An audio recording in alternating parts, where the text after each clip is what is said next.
சோக சம்பவம் தான் அன்றைக்கி. ஆனால் அதன் மூலமாக உண்டாயிருக்கிற மீட்பு, அதன் மூலமாக உண்டாயிருக்கிற வாழ்வு நம்ம கொண்டாட வைக்குது.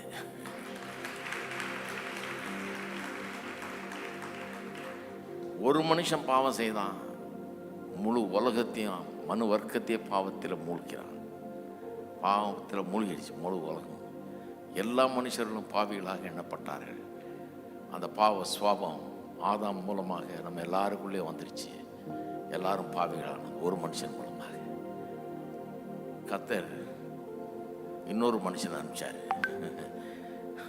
வேற இன்னொரு ஆதாம் இல்லை. ஏன்னா இன்னொரு ஆதாமை உண்டு பண்ணி அனுப்பிச்சிருந்தா அவனும் இதே தான் பண்ணியிருப்பான்.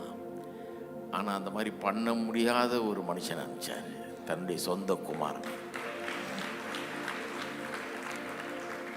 பாவத்துக்கு எதிராக தோற்க முடியாத ஒருவரை, தேவகுமாரனே, பாவமற்றவர் தேவகுமாரன், அவரே அனுப்புறாரு. நம்முடைய ரட்சிப்பை எப்படி செக்யூர் பண்றாரு பாருங்க, எப்படி அதை தொலைந்து போகாம காக்குறாரு. முதல் தடவை எல்லாத்தையும் கொடுத்தாரு ஆதாம்கிட்ட, எல்லாத்தையும் தொலைச்சிட்டான், எல்லாத்தையும் தாரவாத்துட்டான், பிசாசுன்ட்ட கொடுத்துட்டான். கடைசியில் பிசாசு இவரை கூப்பிட்டு போய் மலை மேலே நிற்க வச்சு சொல்கிறான், இயேசு இந்த உலகத்துக்கு வந்தப்போ சொல்கிறான், எல்லாம் இந்த பூமியில் உள்ள எல்லா செல்வத்தையும் பார், ஐஸ்வர்யத்தையும் பார், எல்லாத்தையும் உனக்கு நான் தர்றேன், என்னை தாழ விழுந்து பணிந்து கொள்கிறான். எவ்வளோ ஒரு இது இருக்கு பாருங்க, கொழுப்பு பாருங்க. இதெல்லாம் என்னது, நான் உனக்கு தர்றேன்றான். இதெல்லாம் உண்டாக்குனது அவர். உண்டாக்கி ஆதாம் கையில் கொடுத்தா அவர் அவன் என்ன பண்ணிட்டான், பிசாசுடைய கையில் கொடுத்துட்டான். இன்றைக்கி அவன் இதெல்லாம் என்னது உனக்கு நான் தர்றேன்ற அளவுக்கு, அந்த அளவுக்கு கை மாறி போச்சு. ஆனால் அவன்கிட்டருந்து பறித்து எல்லாத்தையும் திரும்ப நம்மகிட்ட தர்றதுக்கு தான் இயேசு வந்தார்.